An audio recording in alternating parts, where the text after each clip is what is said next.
Então, assim, para não perdermos tempo, né, porque informação é o que nós temos hoje, né, como o Wilson estava falando inicialmente, é informação que nós temos como arma, né, para enfrentar esse momento tão difícil. Então, eu quero agradecer aqui o Wilson Conciani, é o palestrante de hoje. Ele vem falar, né, para todos nós aí sobre os técnicos de nível médio e os novos tempos. O Wilson é professor, ex-reitor, né, do Instituto Federal de Brasília.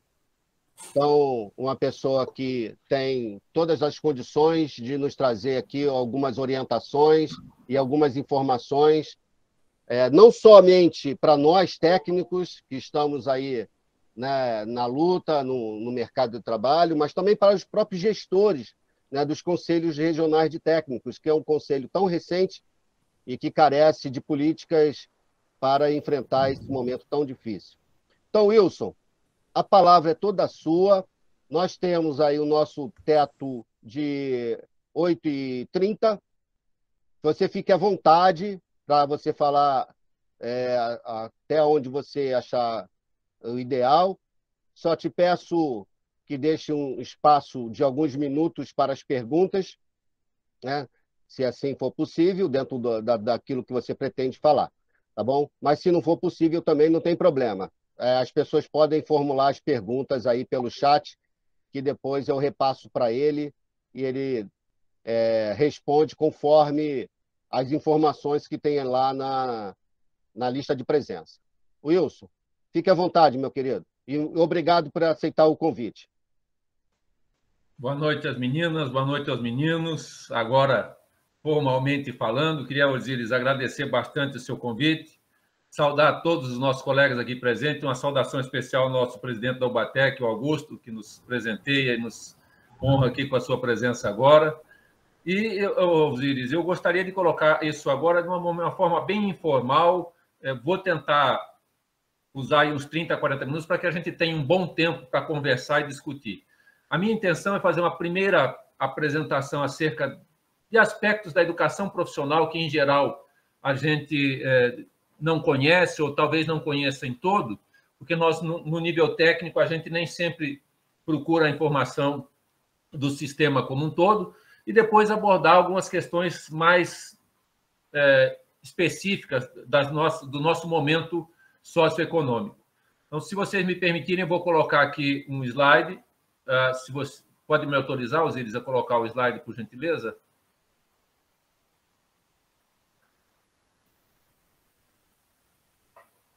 Se não der, não tem problema, eu vou falando. Ok. Já liberou.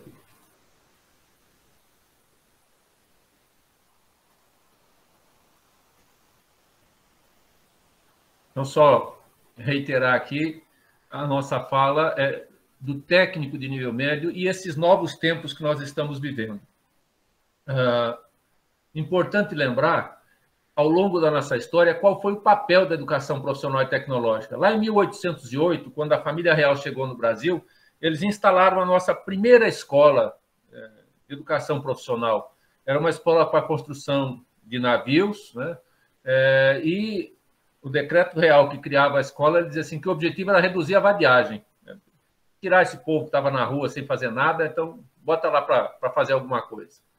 Em 1909, quando o Nilo Peçanha cria as escolas de aprendizes e artífices, que são precursoras dos atuais institutos federais, ele diz assim, olha, essas escolas ela têm que atender os desvalidos da sorte.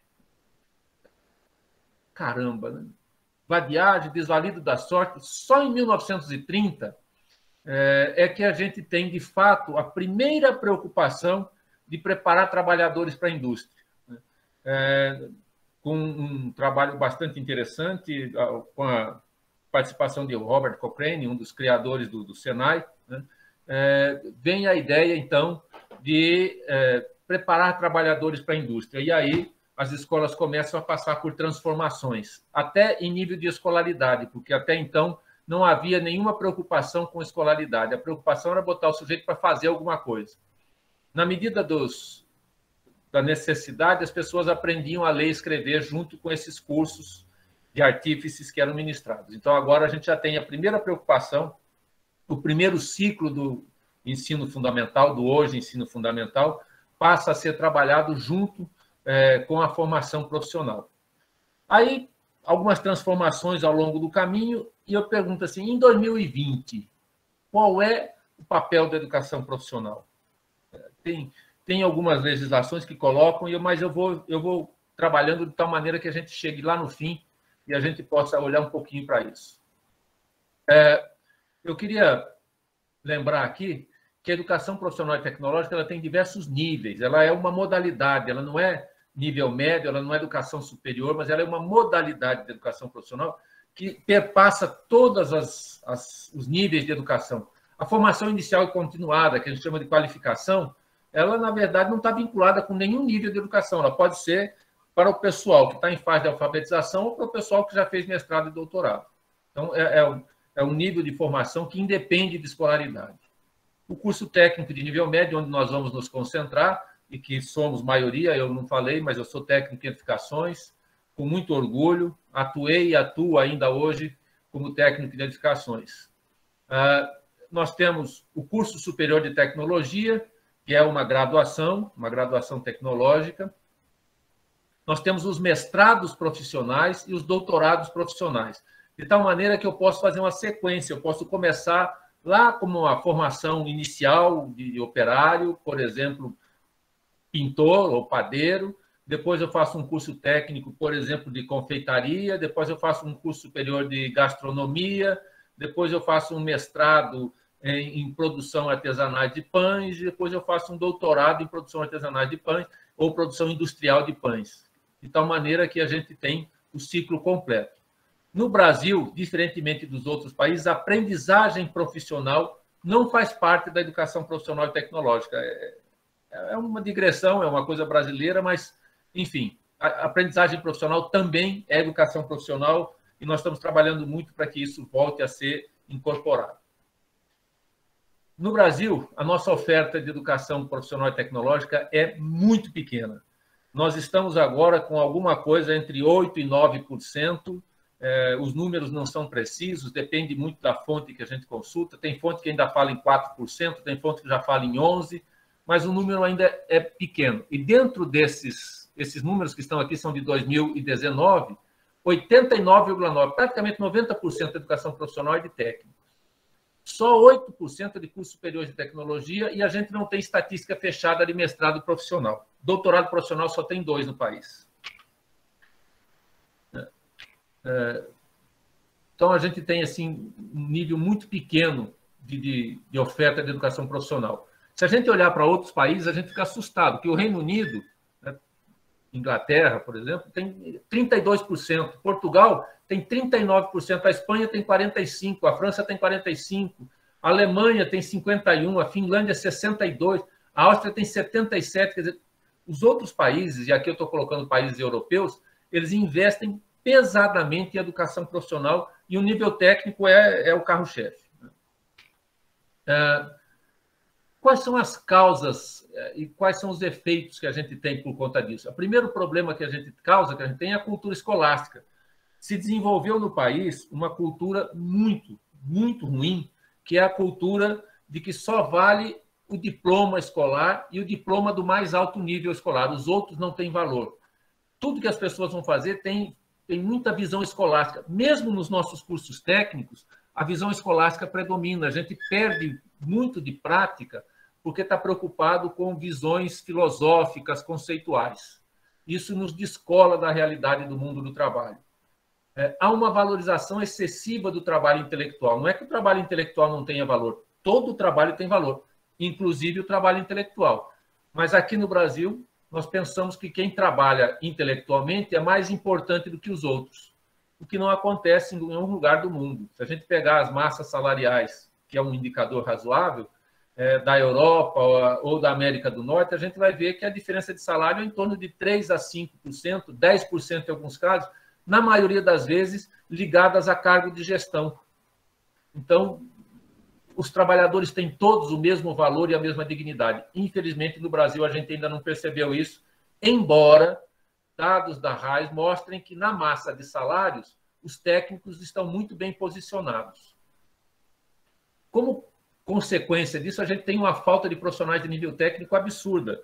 No final dos anos 90, início dos anos 2000, nós chegamos a importar 1 milhão de profissionais de nível técnico. Nós trouxemos da Europa, nós trouxemos de outros países da América do Sul. Foi uma importação absurdamente grande. Nós recebemos quase 1 milhão de profissionais de nível técnico. O desenvolvimento fica empacado, a gente não consegue caminhar, porque falta gente para dar sustentação. Aparece um governo bem intencionado que resolve investir no desenvolvimento regional, no desenvolvimento local, mas não tem quem bota essa coisa para andar. Não tem profissional para dar sustentação. E o que é pior, por conta dessa cultura escolástica, dessa valorização do trabalho intelectual, surge uma disputa de classes profissionais. Os técnicos são contra os tecnólogos, que, por sua vez, são contra os engenheiros e por aí afora. Então, a gente tem uma disputa de classes que é muito tênue, muito incipiente em outros países. Aqui no Brasil, ela é muito acentuada, muito mesmo, porque a gente tem um caminhão de engenheiro querendo fazer trabalho de técnico, porque não consegue trabalho de engenheiro, e um caminhão de técnico querendo fazer trabalho de engenheiro, porque não se sente valorizado. Então, esse é um problema grave que a gente tem, e é uma consequência dessa valorização excessiva do trabalho intelectual e da cultura escolástica. Se a gente vê a oferta de educação profissional por regiões, a região sudeste tem 42% de toda a oferta do país. Portanto, do ponto de vista numérico, é onde concentra mais. Na região sul tem 17%, depois vem a região nordeste, 29%, a região centro-oeste, 5% e a região norte, 7%. A região centro-oeste é a que tem a menor oferta de educação profissional, tanto do ponto de vista em relação à quantidade de matrículas, quanto também proporcionalmente à população. Se a gente pensar matrícula de ensino técnico de nível médio versus população, a região que mais tem matrícula de ensino médio, a melhor oferta é a região sul. E aí esse número aqui muda bastante, né? E a região sudeste passa para segundo lugar, depois vem terceira a região nordeste. Por redes, né, a rede federal tem uma oferta que é da ordem de 20%, né? As redes municipais têm 1%, as redes do Sistema S têm cerca de 10%, Senai, Senac, Senat, Senar, eles têm 10% das matrículas, né? A rede privada tem 32% e a rede estadual tem 37%. Então, predomina uma oferta estadual. Se somar as federais, as estaduais e as municipais, a gente tem mais da metade da oferta de todo o país, tem quase 60%. Então, a oferta pública predomina nesse caso. Quais são os cursos que têm maior procura, que têm mais matrícula? Disparado, enfermagem, com 1.457.000. Depois, administração, informática, segurança do trabalho. Só que, em quinto lugar, aparece uma formação industrial, mecânica. Depois vem agropecuária, volta para industrial, eletrotécnica, edificações, logística, transações imobiliárias. Vejam que de enfermagem com 1,5 milhão para mecânica com 425.000, mecânica representa 1/3 das matrículas em enfermagem. Tirando a enfermagem, que é da área do eixo de saúde, os outros, mecânica, eletrotécnica, edificações, são do eixo são da área de indústria, na verdade, não dos eixos, mas de área de indústria. Os outros cursos são todos da área de gestão, do eixo de gestão. Então, tem um peso muito forte na distribuição da oferta. E essa é uma outra fraqueza do Brasil. A oferta de educação profissional nas áreas industriais é muito pequena. Ela precisaria crescer absurdamente para dar conta das demandas do país. A oferta e a matrícula, por consequência, né? Eu participei já de centenas de audiências públicas onde a gente consulta a população que curso eles querem. A gente quer sempre na mesma ordem, na enfermagem, administração e informática. Muda a ordem, mas os 3 cursos são esses.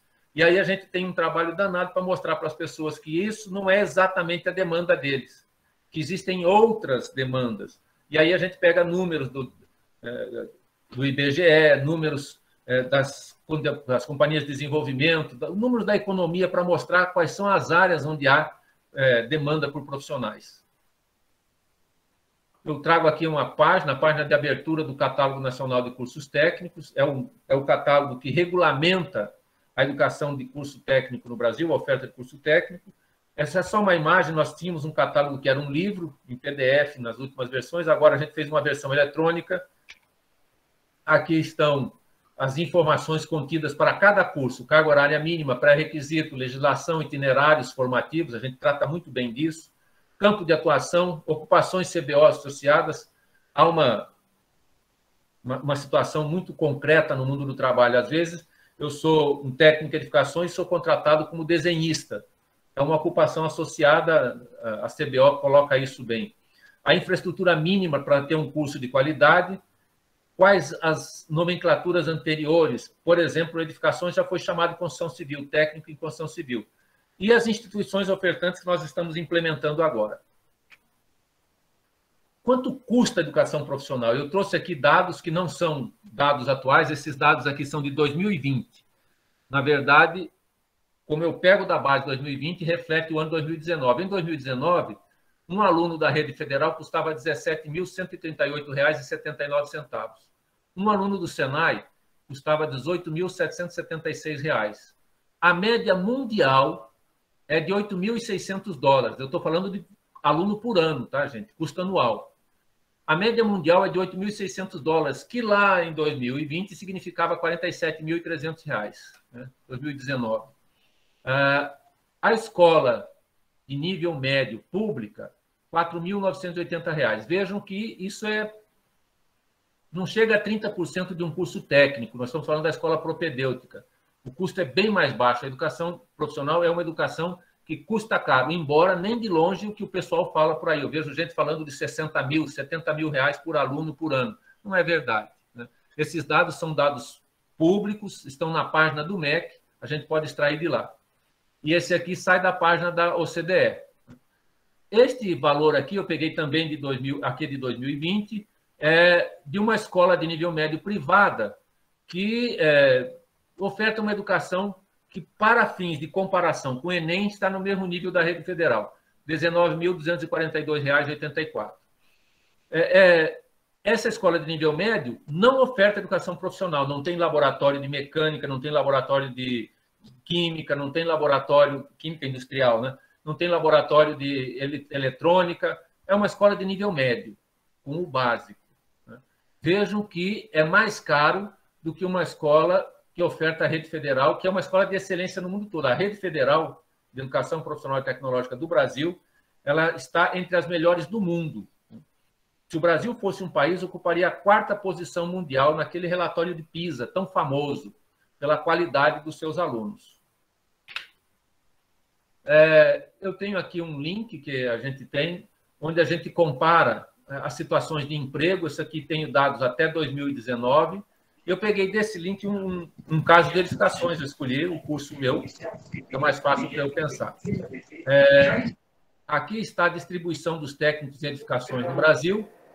Aqui, como é que é o vínculo empregatício? Então, olha, 87,1% dos técnicos de edificações são empregados com carteira assinada.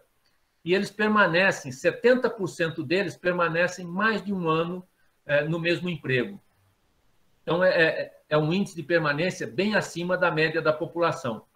Como é que eles são contratados? Como desenhista copista, como desenhista detalhista, como desenhista técnico, várias especificações que tem na CBO, e como técnicos em obras civis. Tem também, claro, outras denominações, mas eu peguei as que são mais frequentes, né? E aqui, a movimentação no ano de 2017, eu peguei só um ano para a gente poder ver. Quem foi admitido em 2017 está aqui, quem foi admitido antes de 2017 e quem foi demitido. Vejam que o número de pessoas admitidas é muito grande. Já no ano 2017, que foi um ano de crise, nós estávamos em plena crise em 2017, mas ainda assim há estabilidade para os técnicos industriais em geral. Eu peguei edificações, como eu disse, porque é o meu caso. A gente observa também que os técnicos criam suas próprias empresas, são empreendedores, né? Aqui, para cada eixo tecnológico, a gente colocou a quantidade de empresas criadas em 2017. Gestão e negócios dispara, são de longe os que mais criam, mas a gente vai olhando aqui o controle de processos industriais, a gente vai olhando informação e comunicação, infraestrutura, né? Produção cultural, quer dizer, todos criam suas próprias empresas. E essas empresas estão espalhadas pelo Brasil todo. Esse mapa mostra onde que as empresas estão. Esses vácuos que a gente tem aqui, obviamente, que representam os grandes vácuos demográficos que a gente tem no país. Embora a rede federal tenha apenas 20% das matrículas, 41% dessas empresas criadas, dessas instituições criadas por técnicos, vêm de alunos da rede federal. E esses azulzinhos aqui mostram onde elas estão. Se a gente for pegar aqui ao longo do tempo, até cerca de 2003, 2004, o número de empresas criadas por técnicos era muito pequeno, né? Mas em 2005 elas têm uma guinada. Vejam, olha, e em 2016 ela atinge o pico. 2.161 empresas foram criadas por técnicos de nível médio. Em 2016 elas caem, obviamente, decorrência da crise política e econômica que se abateu sobre o país.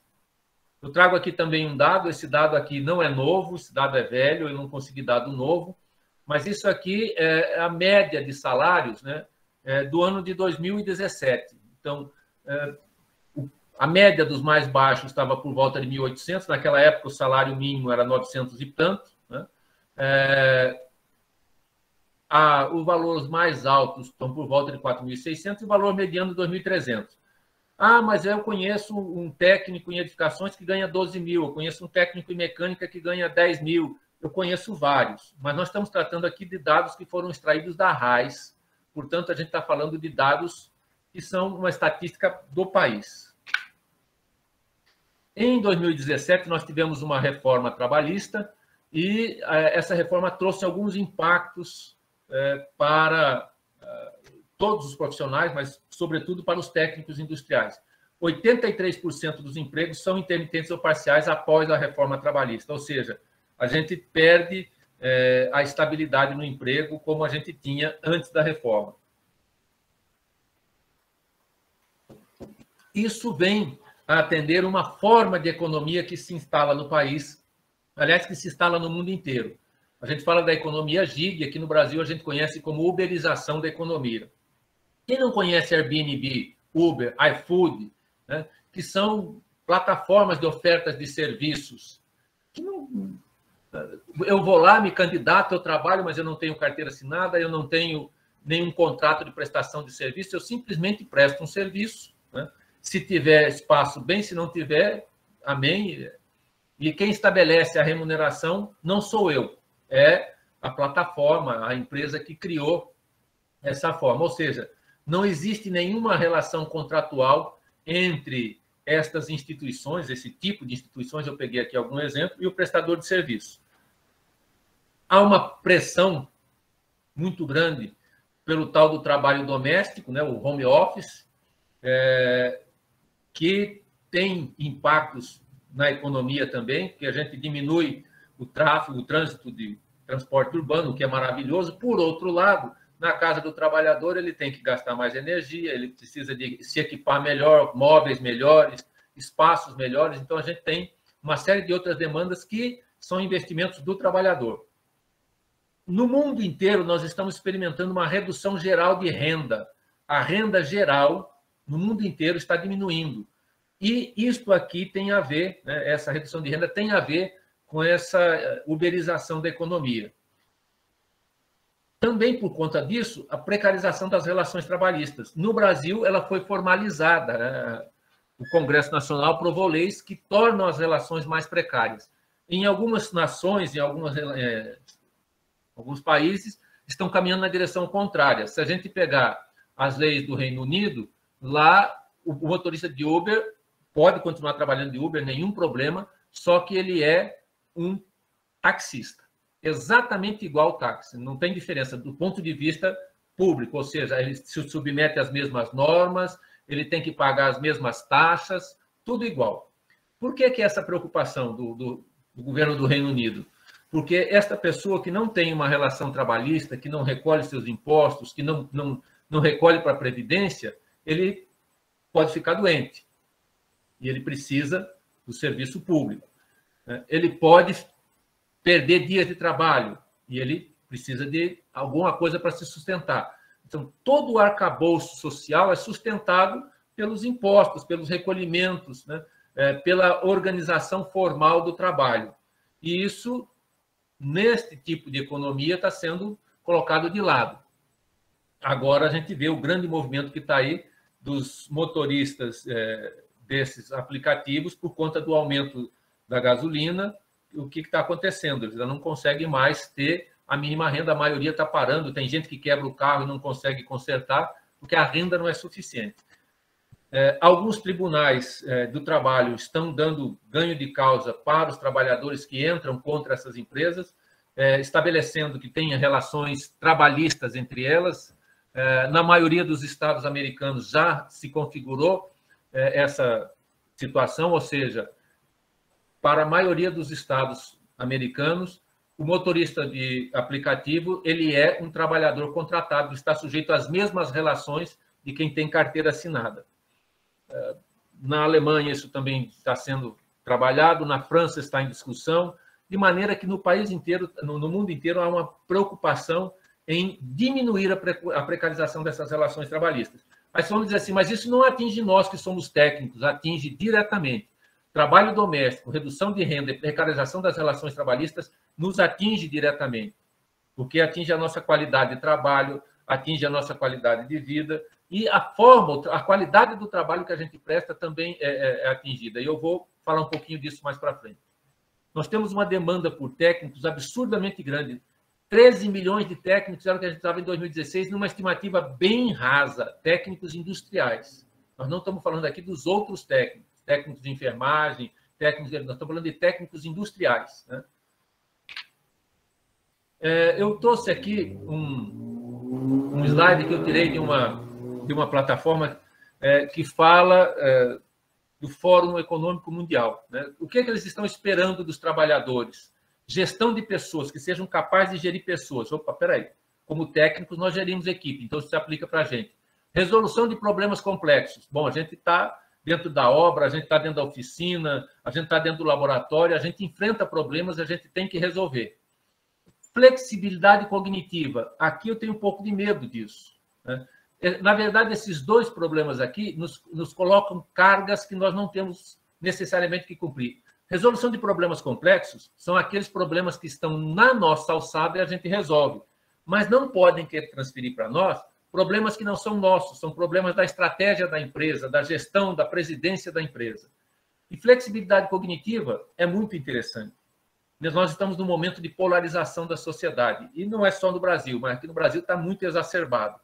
Mas essa polarização é a incapacidade que a população tem de participar ativamente, falando a sua opinião e ouvindo a opinião de outro, eventualmente se deixando convencer. É a tal da flexibilidade cognitiva. Não significa que Maria vai com as outras, mas é capaz de analisar, né? É o que está aqui em cima, ó, pensamento crítico. Se eu tenho gestão de pessoas, eu sou capaz de coordenar equipes de trabalho, orientação para servir. Eu não estou aqui para ser o capataz, eu estou aqui para ser um líder de equipe, alguém que vai ajudar. Capacidade de julgar e tomar decisões. Quem está, desculpa se eu falo muito de obra, gente, mas é porque é a minha realidade. Quem está na frente de uma obra, vai cair, e agora o que eu faço? Espera cair, sai correndo, como é que faz? A gente tem que tomar a decisão rápida e na hora. E, sobretudo, ter criatividade. Mas como é que a gente vai ter criatividade se nos nossos cursos não ensinaram isso para a gente? Como é que a gente vai ter inteligência emocional se nos nossos cursos não ensinaram isso para a gente? Como é que a gente aprende a negociar se nos nossos cursos não ensinaram? O que eu estou querendo dizer é que essas características são importantes para quaisquer pessoas, mas que elas têm que fazer parte dos nossos cursos. A escola tem que trazer isso para nós. Porque se a gente não aprende na escola, a gente vai aprender na vida, e na vida é difícil e caro para aprender isso. A gente apanha, perde emprego, perde trabalho, tem prejuízo, não é fácil. Está na moda agora falar de indústria 4.0, de internet das coisas, né? Do Internet of Things. Veja, eu botei uma figurinha aqui só para representar. é a gente comandando a fábrica pelo celular. Isso pode parecer um absurdo, mas não é bem assim. De fato, existe um nível de automação muito forte nas coisas, né?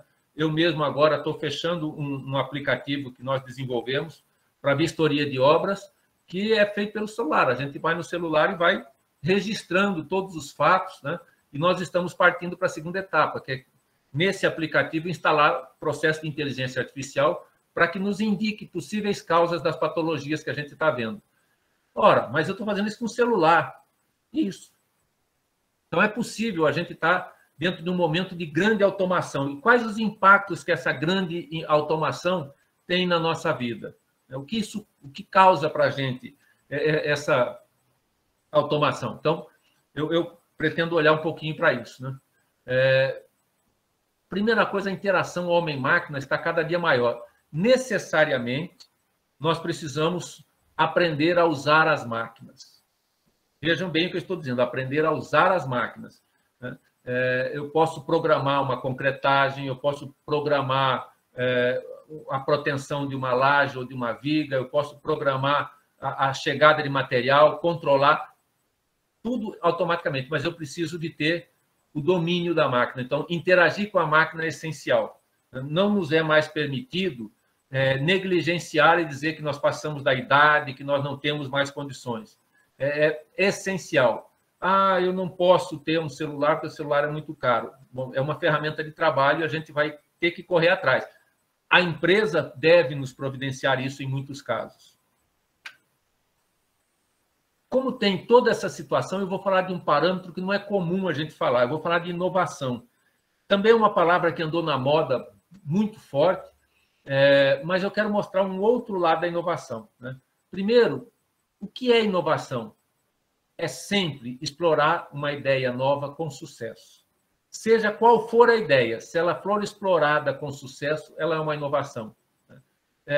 Quando eu era menino, na casa da minha avó tinha um liquidificador que era a manivela. A gente girava a manivela e aquele liquidificador funcionava, que era uma maravilha. Alguém botou um motor naquele negócio e virou um liquidificador elétrico, e hoje ninguém mais sabe que existia um liquidificador a manivela. Essa inovação permitiu um grande salto na qualidade de vida das pessoas, né? Depois, regular a velocidade foi mais um salto. Então, são pequenas inovações que vão fazendo a diferença na vida das pessoas. Se essa ideia se torna um sucesso, ela é uma inovação. Então, qualquer produto, seja um bem, um processo ou um serviço, de uso imediato disponível para comercialização, é uma inovação. Se eu criei um produto e ele está disponível para comercialização, é uma inovação, né? Eu me lembro de um caso muito famoso aqui no Brasil, que até é uma ação judicial milionária, que é da pessoa que criou o identificador de chamadas, né? O identificador de chamadas foi criado por um brasileiro de Minas Gerais, né? Tem aqui nosso colega lá de Minas, um técnico em eletrônica, se não me engano, né? Ele criou, BINA, B identifica número de A. E isso foi apropriado por um conjunto de empresas que hoje a gente acha que é banal, mas criar o BINA foi um salto, foi uma inovação sem tamanho, e foi feita por um técnico. Então, é essencial para a sustentabilidade das empresas e dos países no futuro. Não adianta a gente pensar que sem inovação a gente vai viver. É muito importante que a gente trabalhe inovação. Então, aquela criatividade, aquela flexibilidade cognitiva, né, a capacidade crítica de analisar os problemas, ela é essencial para que a gente possa criar inovação. E vejam, eu não usei o exemplo de BINA de graça. Eu usei para dizer o seguinte: é um técnico que faz a inovação. Quem inventou a máquina a vapor foi um técnico, James Watt. Então, assim, técnico é o cara que inova. Ô Wilson, sua apresentação foi minimizada. Você pode... recomeçar. Coloca aí novamente, porque ela não... Deixa...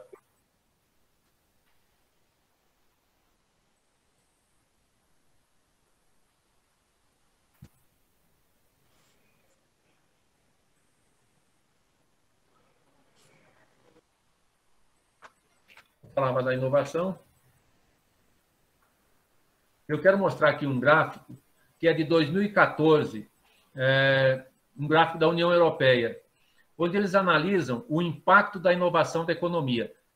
Aqui nas ordenadas, nós temos a taxa de desemprego na Europa. E aqui na abscissa, nós temos a taxa de inovação. Olha que coincidência, quanto maior a taxa de inovação, menor a taxa de desemprego. Naquela época, a Grécia estava com um desemprego altíssimo. E olha a taxa de inovação da Grécia, muito baixa. Grécia, Portugal, Espanha, Itália são os países que mais sofreram. E olha como era a taxa de inovação deles. Então, inovação e desemprego têm tudo a ver. Por isso, é fundamental investir em educação profissional, sobretudo no nível técnico, no técnico de nível médio. Por isso que o Plano Nacional de Educação colocou que é meta do Brasil triplicar até 2024 a oferta de educação profissional técnica de nível médio. Desse número, mais de 50% tem que ser em escolas públicas. Nós conseguimos avançar cerca de 20%, 15% a 20%, e já faltam 2 anos para fechar o plano. Então, a gente tem que trabalhar muito para poder manter o desenvolvimento do país. É disso que eu falava lá no início, quando eu falei que é fundamental ter técnicos para manter o desenvolvimento do país. Sem técnico, o país não se desenvolve. E eu falo de técnico do chão de fábrica.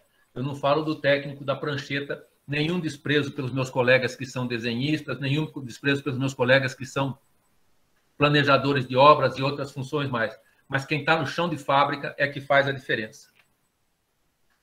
Eu falava daquela história da digitalização, da automação. Se vocês olharem para esse quadro, vocês vão ver que ele está dividido ao meio, em 4 quadrantes, por uma linha, ou melhor, por 2 linhas tracejadas. Na parte superior, a gente tem tarefas que não são rotineiras. E na parte inferior, tarefas rotineiras. Do lado esquerdo, a gente tem tarefas com baixo uso de tecnologia digital. E do lado direito, com alto uso de tecnologia digital. Aí vocês vão dizer assim, mas por que esses quadrados aqui estão deslocados do centro? Porque as tarefas com alto índice, com alto uso de tecnologia, estão crescendo, estão avançando aqui sobre aquelas de baixo uso de tecnologia. E olhem que curiosidade, a gente sempre achou que são as tarefas de rotina que estão sendo automatizadas. As não rotineiras também. Vejam como as tarefas não rotineiras estão crescendo para cima das tarefas rotineiras. E todas elas digitalizadas. Então, a gente tem um grau de automação crescente muito, muito importante. Não podemos desprezar isso.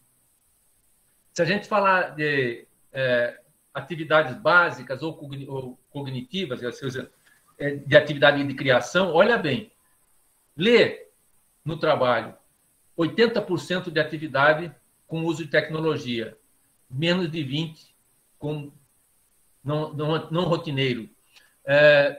Escrever, a gente está escrevendo sempre mais, a gente está usando o celular, a gente está usando o tablet, a gente está usando o notebook, o computador, enfim, a gente está escrevendo só com técnicas eletrônicas. Tem gente já com dificuldade para escrever no papel. Cálculos, olha que quantidade de cálculo que a gente usa eletrônico. Ainda tem alguma coisa que a gente faz manualmente em termos de cálculo, mas a maioria já está automatizado. Isso teve um impacto muito grande na pandemia. A pandemia poderia ser pior se não fosse esse nível de automação. Entretanto, eu quero lembrar aqui que na pandemia se tornou comum a gente falar em webinar, Skype, Google Meet, Zoom, YouTube e um monte de outras plataformas de comunicação. Mas por que eu estou falando das plataformas de comunicação? Porque a gente quase não usa mais telefone para falar, a gente usa agora o telefone para conversar, se vendo, trocando arquivos, trabalhando arquivos simultaneamente. Né?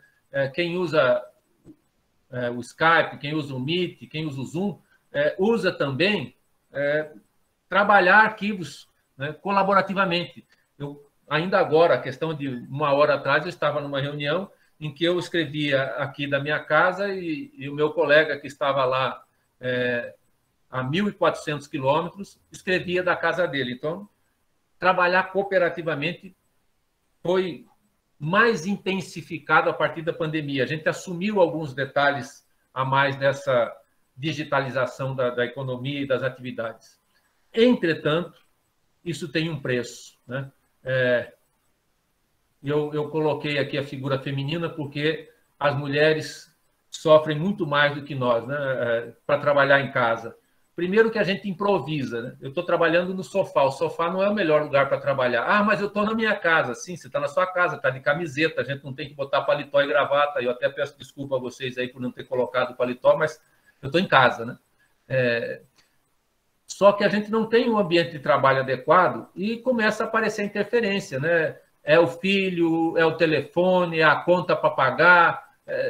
São as coisas da nossa rotina que entram no trabalho. E aí mistura tudo e a gente não consegue nem atender bem o trabalho, nem atender bem a casa. Ah, mas na minha casa eu tenho uma sala, eu tranquei a porta, ninguém entra porque eu estou no horário de trabalho.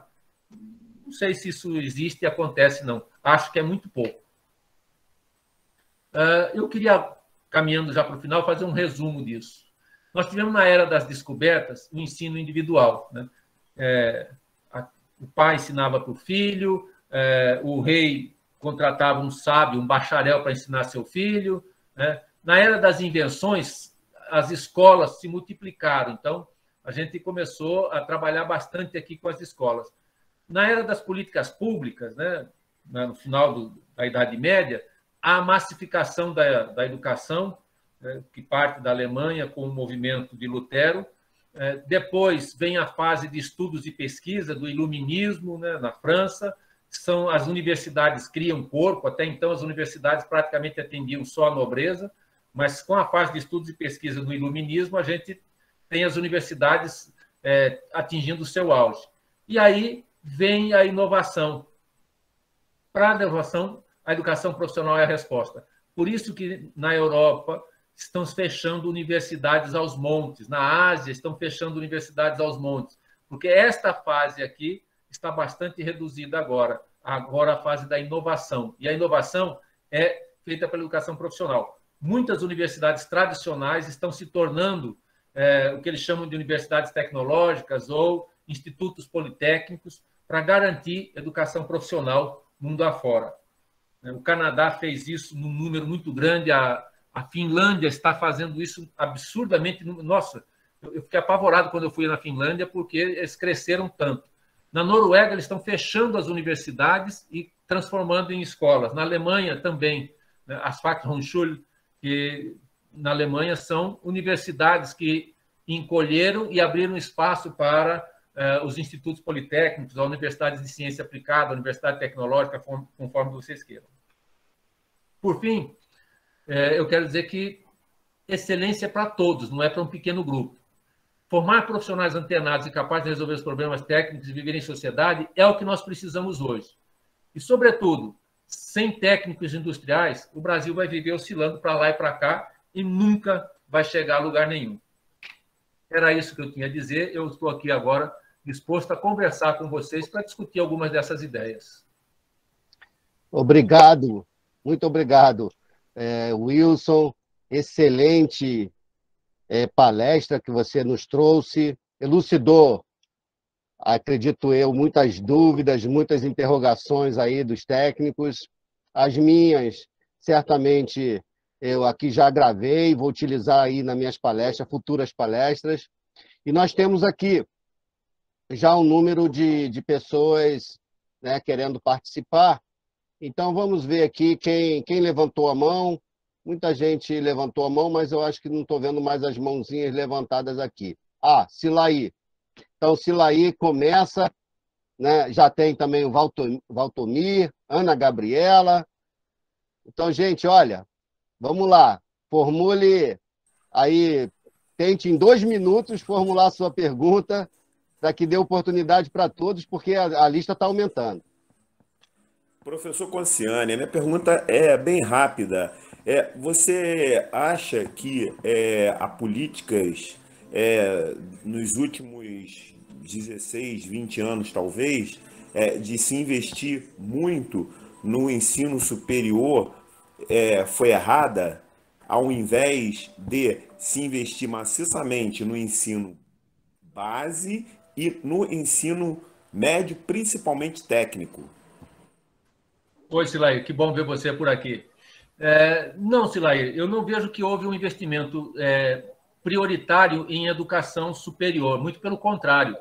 Se você olhar para a quantidade de campi universitário federal que foi criado e a quantidade de campi dos institutos federais que foram criados, você vai ver que nós saltamos de 142, se não me engano, campi de institutos federais para 650 nesses últimos 15 anos. Agora, há 5 anos a gente já não tem mais, mas nós fizemos um salto muito grande. Nós saímos de pouco mais de 50 mil estudantes para 1 milhão de estudantes de educação profissional na rede federal. Então, foi um salto absurdamente grande.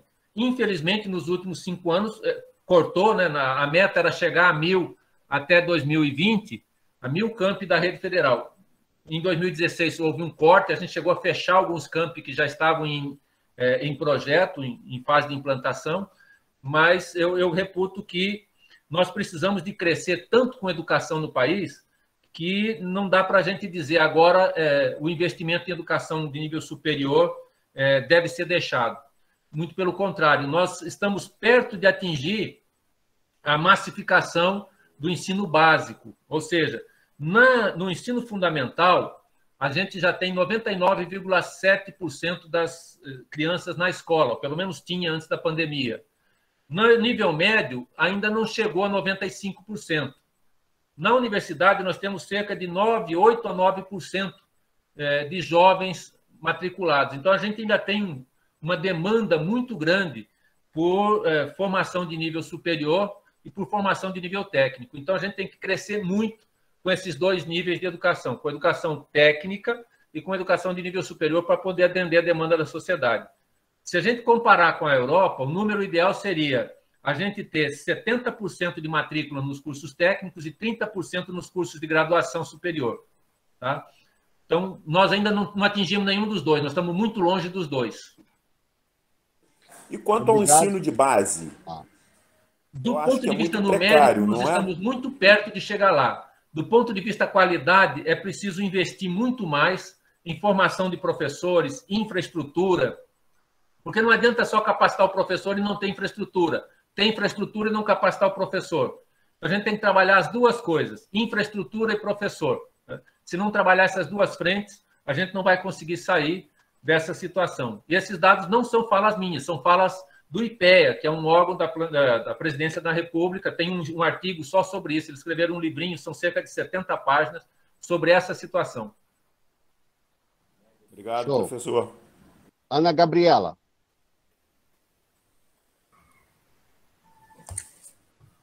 Oi, boa noite, estão me ouvindo? Olha, parabenizar a palestra, gostei bastante. Assim, para quem não sabe, eu tenho a formação técnica, sou engenheira e fiz o mestrado profissional também, né? Então, assim, o que foi dito na palestra, eu encontrei assim várias congruências, né? Entre a minha formação curricular e acadêmica e o que foi colocado. E uma coisa interessante, né, que foi colocada, né? E eu também estava lendo um pouco antes da reunião sobre isso, educação profissional relacionada às demandas da sociedade. Isso foi colocado nessa reunião e é uma coisa bastante interessante, né? O exemplo do liquidificador, né? A inovação tecnológica ela foi para atender uma atividade rotina. Né? Foi para atender uma atividade rotina.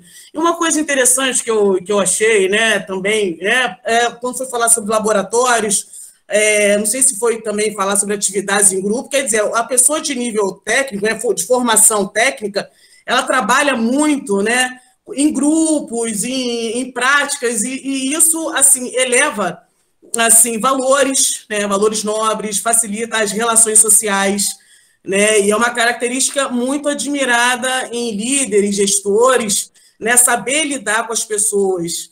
Então, enfim, com a população, com os em primeiro lugar, os colegas de trabalho. No início da reunião estavam falando de associações, era um pouco disso também que eu estava falando, né? Saber lidar, não deixar que as diferenças elas falem mais alto que os objetivos, né?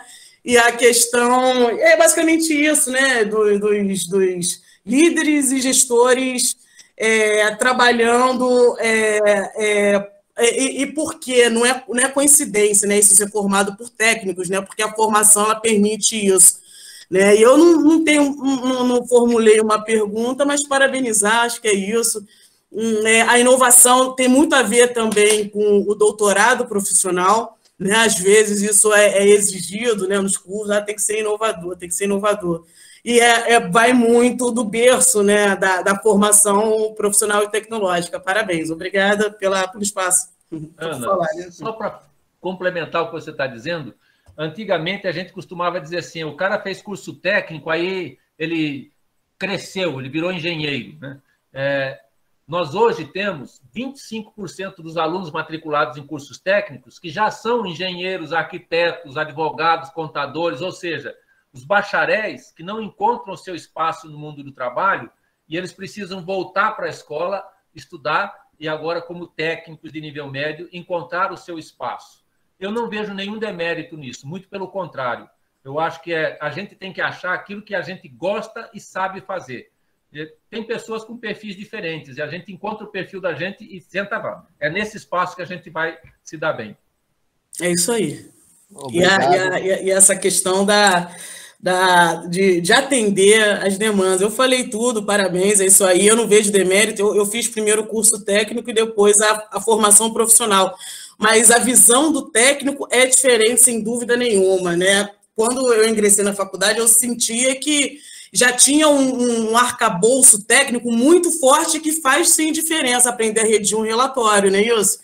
O curso técnico tem muito disso, redigir um relatório, uniforme em determinados lugares, calça fechada, calça comprida, sapato fechado. Então, isso, quando você aprende desde cedo, a diferença, você sai na frente dos colegas lá na frente e depois todo mundo acaba se encontrando, né? Porque quem está disposto a aprender também fica bem, né? Ok. Ana, obrigado. Nós temos aqui o Evandro. O Ari tinha levantado a mão, mas abaixou. O Kleber também baixou. Posso falar? Sim. Vamos com o Evandro. Tá. Primeiro, parabenizar aí pela palestra. Parabéns. Né? Agregou conhecimento a todo mundo aí. Muito obrigado por tirar um tempo e elucidar isso para a gente. Né?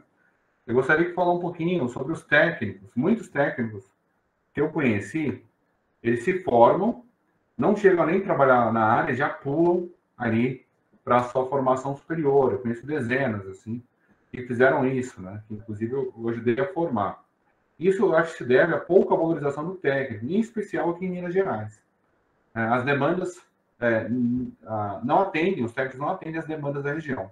A região que eu estou precisa muito de técnico em agronegócio, técnico em estradas e edificações. E, recentemente, foram abertas aqui, acho que 240 vagas para técnico de segurança do trabalho e mais 240 vagas para técnico em enfermagem.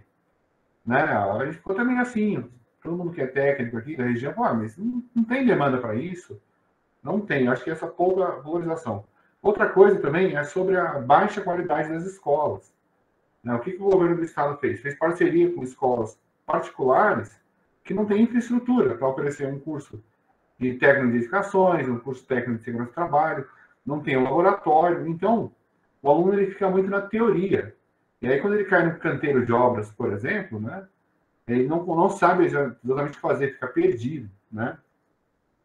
E gostaria que também você falasse um pouco sobre um pouquinho mais sobre a formação humana que falta para os técnicos. A inteligência emocional, a comunicação, né, a empatia, a resiliência, coisas que a gente não aprende numa sala de aula e que a gente precisa lidar no dia a dia. E chega lá na frente, né, na gestão, na obra, no tiro, porrada de bomba, e como você bem falou, a gente vai apanhando, né, vai sofrendo e vai aprendendo com o tempo.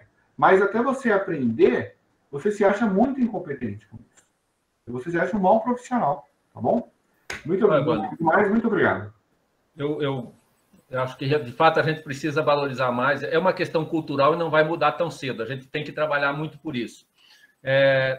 Uma coisa que tem sido essencial, e nós temos defendido isso, e se você olhar o Catálogo Nacional dos Cursos Técnicos, a gente incluiu isso no catálogo, é que a educação técnica ela precisa de prática. Tem que ter prática. Por isso a gente colocou laboratório lá. Se não tiver laboratório, a escola não pode ofertar educação profissional. E a segunda questão, a gente colocou também esse lado mais humanista. Não tem como. Há uma discussão que passou no Congresso agora, com a reforma do novo ensino médio, que separa. Quem quer fazer carreira científica vai para cá, quem quer fazer carreira social vai para lá, quem quer fazer curso técnico vem para cá. É desastrosa. O mundo inteiro está abandonando esse modelo, ninguém mais faz isso, e a gente está fazendo isso. É desastroso, porque no momento em que a gente mais precisa de flexibilidade, eu preciso... o que vai ser amanhã? Eu sou técnico em edificação, mas qual é a minha ferramenta de trabalho amanhã? Não sei. De repente, amanhã eu vou ter que trabalhar com parede pronta sendo içada a 30 andares, né? Que, aliás, já é uma realidade, já existe, né? Tá, mas eu aprendi a trabalhar com esse novo sistema, né? O pessoal da mecânica, de marcenaria, está trabalhando com CNC? Mas marcenaria trabalha com CNC? Marcenaria trabalha com CNC. Então, é preciso que a gente saia da casinha e aprenda a aprender, né? Flexibilidade. Eu tenho que estar pronto para aprender coisas novas. E conversar com pessoas. Tem que abrir espaço para conversar. A formação humanística é essencial. Então, a gente colocou agora a cultura escolástica que nós temos no Brasil, ela também impera entre os professores, não só na sociedade. O professor também faz parte. E aí, quando a gente diz que tem filosofia, ele vai ensinar todos os preceitos mundiais e conceitos da filosofia, ele esquece de ensinar uma coisa essencial para o técnico industrial: lógica formal, cálculo sentencial, né? E aí a gente tem dificuldade para escrever, como a Ana Gabriela dizia, a gente tem dificuldade para entender que massa específica, peso específico e massa unitária é a mesma coisa, né? Enfim, são dificuldades que nós temos na escola, e é por isso que eu dizia agora há pouco para o Silair que a gente precisa investir também na formação dos professores, né? Não só na infraestrutura. Valtomir.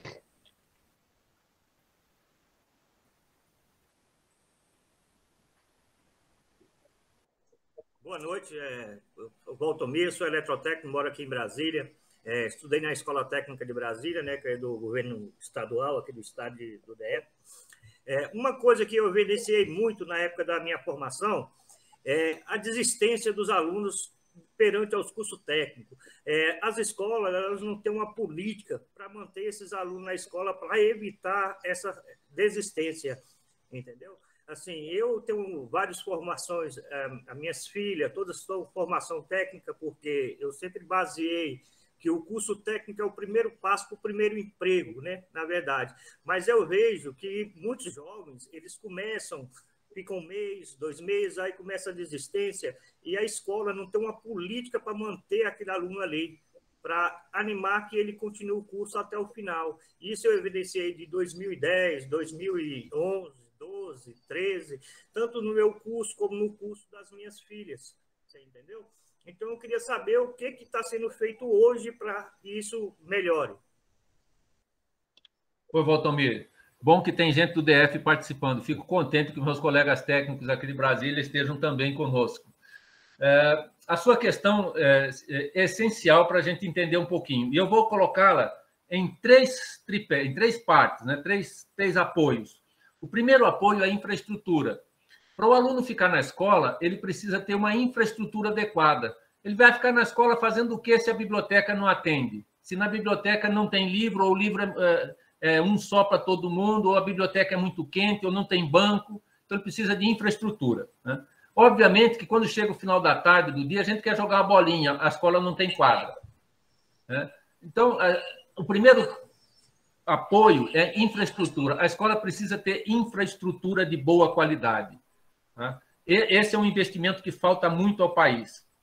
O segundo é realmente reformar a educação, né? E quando eu falo reformar a educação, não estou falando de fazer essa história do novo ensino médio, eu estou falando de fazer, de fato, uma reforma de educação que permita a gente mudar o currículo, mudar a forma de organizar. Não me interessa se eu vou ficar na escola 1 hora, 2 horas, 3 horas, 10 horas. Me interessa o que eu vou aprender, né?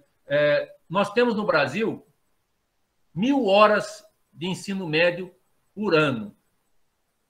No Reino Unido, são 580. Nos Estados Unidos, são cerca de 520. No Canadá, 560, 600, depende do estado. Na França, 600. Por que esse pessoal tem tão pouco tempo de ensino médio e está na nossa frente no exame do PISA? Porque o que interessa não é massacrar o estudante com conteúdo. Para ter conteúdo, eu vou na internet, para ter conteúdo, eu pego um livro. O que interessa é como trabalhar esses conteúdos. Então, o segundo tripé é a mudança radical, né? E aí é mudar o currículo e capacitar o professor. Então, primeiro, apoio, infraestrutura. O segundo, processo educacional, professor e currículo. E o terceiro ponto se chama apoio ao estudante. Alguém já falou aqui, eu fui reitor do Instituto Federal de Brasília e nós criamos uma série de políticas de apoio para o estudante. Por exemplo, quem estuda à noite não tem com quem deixar o filho. Então, a gente criou uma bolsa, uma coisinha mínima. Olha, você vai receber R$150 por mês para você pagar o vizinho, a vizinha, para você indenizar alguém para ficar com o teu filho. Não traga na escola, porque senão você não consegue estudar. Ah, mas professor, 150 não paga uma babá. A gente não queria pagar uma babá, a gente queria uma ajuda de custo para alguém ficar com aquela criança enquanto a mãe ou o pai estivesse na escola. Com isso, a gente conseguiu segurar na escola um número muito grande de pessoas, de adultos e jovens. O sujeito chega na escola, sai do trabalho 6 horas, vem correndo para a escola, chega às 7 horas, ele não teve tempo de jantar. Ofertar a janta na escola, um lanche, para ele poder entrar, sabe, minimamente em condições de assistir aula, ajuda. Pagar o passe. Então, a gente criou um conjunto de suportes que não são necessariamente financeiros, mas de logística, de ajuda, para que as pessoas pudessem ficar na escola. Eu não entendi nada dessa matéria aqui, eu preciso ir embora. Não adianta, eu sou burro, né, eu não tenho capacidade. Espera aí. Nós criamos um programa de bolsas, né, para outros estudantes que pudessem ficar à disposição 3 ou 4 tardes por semana para ajudar os seus colegas. Ah, professor, mas isso eu conheço desde que eu era criança, já tinha monitoria. Isso. Só que o programa de monitoria tem que ser para ajudar o monitor e aqueles outros colegas. Então, ele tem que ficar lá disponível para tirar dúvida, fazer exercício, montar experimento no laboratório. Nós fizemos isso e o sucesso foi muito grande. Nós conseguimos reduzir bastante a evasão quando a gente trabalhou assim.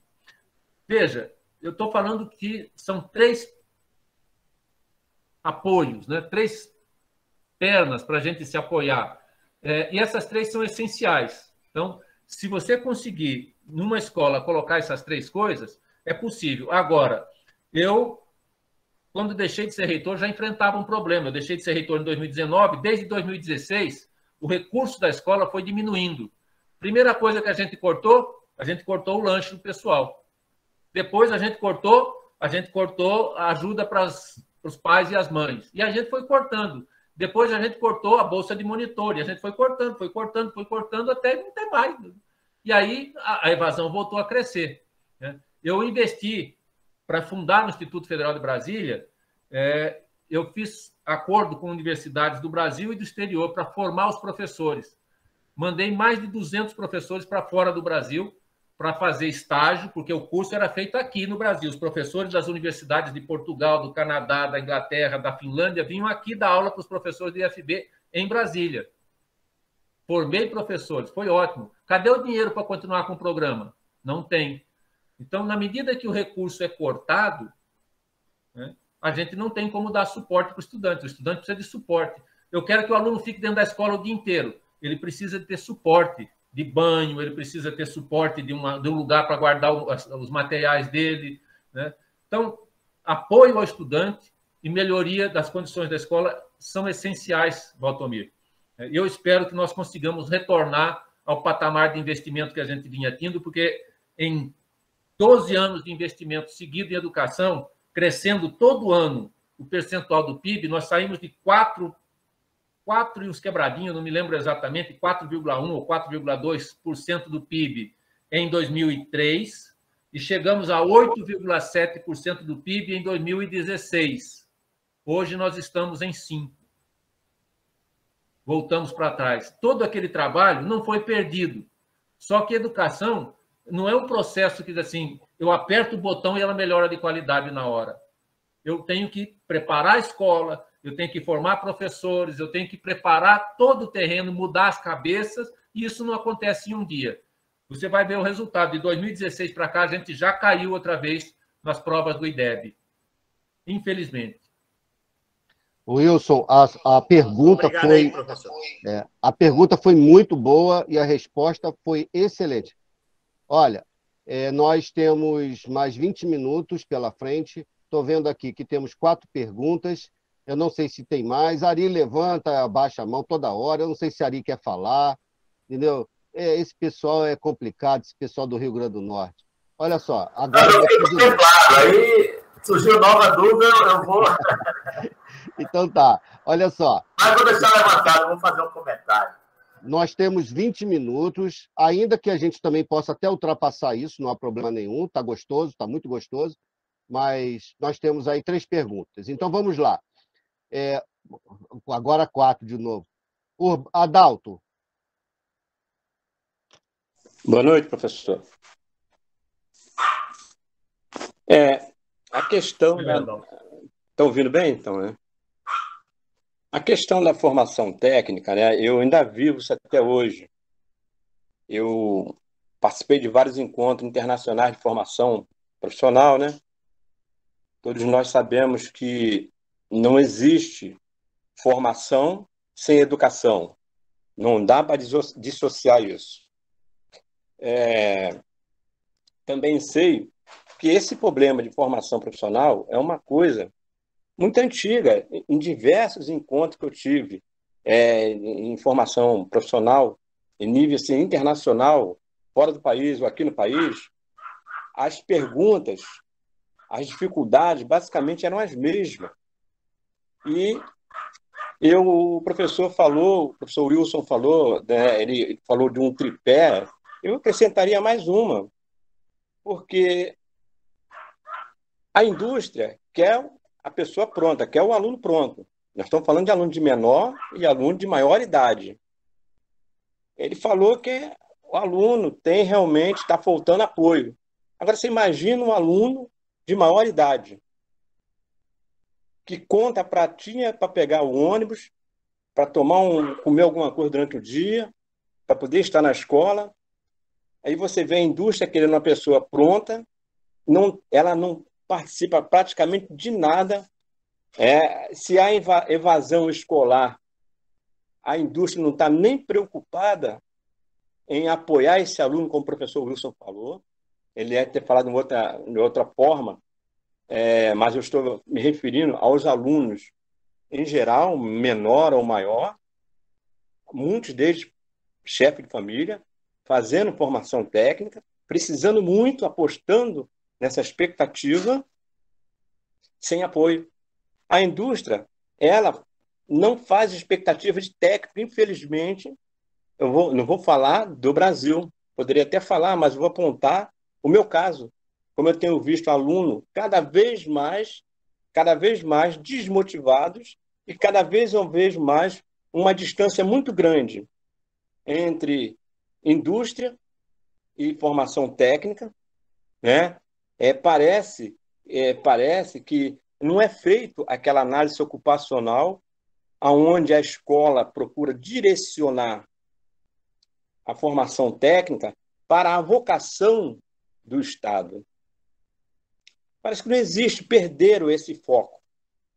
Então, a gente não consegue formar um aluno que venha atender basicamente uma empresa.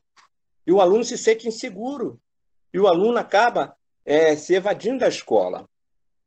Porque a insegurança é um problema sério. Não existe expectativa para ele. Aí você tem o descaso do governo, já tinha da indústria, tem o descaso do governo e fora a falta de apoio escolar, como o professor Wilson falou. Então, em vários encontros que eu tive, a indústria, que é um cara, por exemplo, normalmente a formação, o método de ensino nosso é socializado, né? Eu já vi até escolas com método de ensino individualizado para entregar o produto, que é o aluno, durante o ano todo. A Alemanha tem um sistema dual que é antigo, muito antigo. E ele se preocupava com isso. O Canadá, recentemente, eu participei, junto ao Ministério do Trabalho lá, a extinção de algumas funções. No Brasil, está se enxugando conteúdos, porque um aluno de escola técnica está em torno de $4.100 por mês, foi um estudo que eu participei, e um aluno de formação normal, ele chega a ser $700, $780.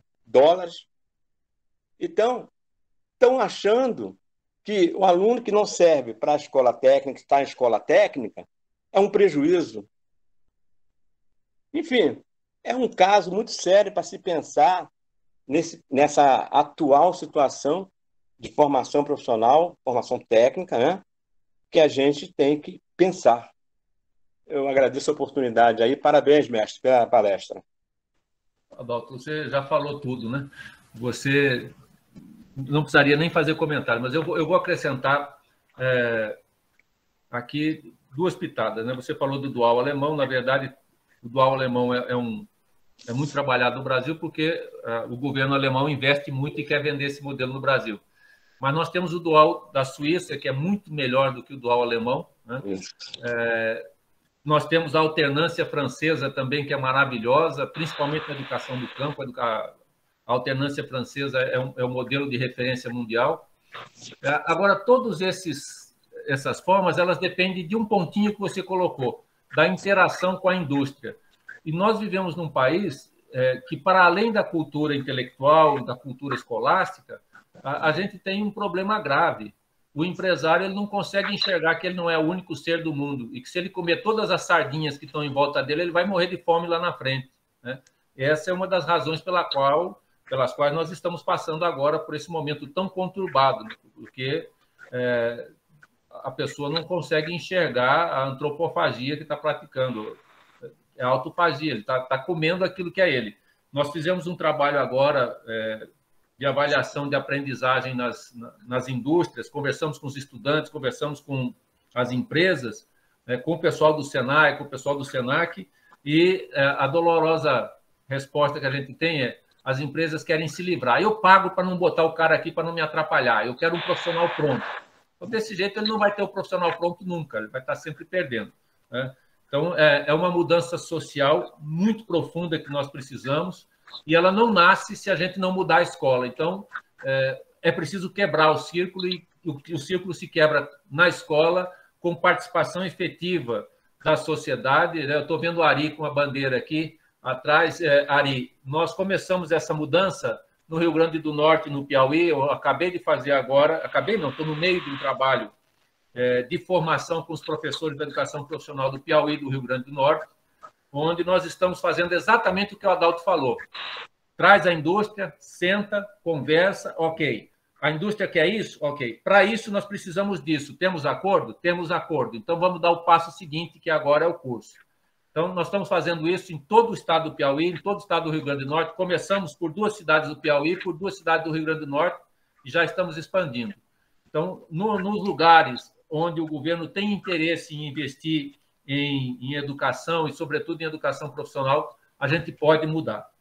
É uma mudança que tem que começar conosco, e nós somos a associação dos técnicos, nós temos as características e as condições para bater o pé em torno disso. Então, acho Osíris, Augusto, Adalto, né, quem está na frente da Ubatec aqui, todos vocês que estão na frente da Ubatec, vocês têm essa missão de mobilizar os colegas técnicos em defesa desta que é a escola que nos formou, que formará os nossos filhos e os nossos netos. No meu caso, os netos, né? Ok, obrigado. Gabriel Moisés.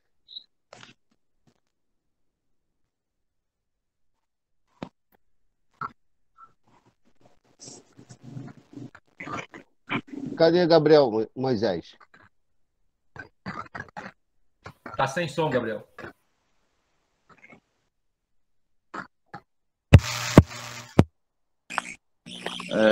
Vocês estão me ouvindo?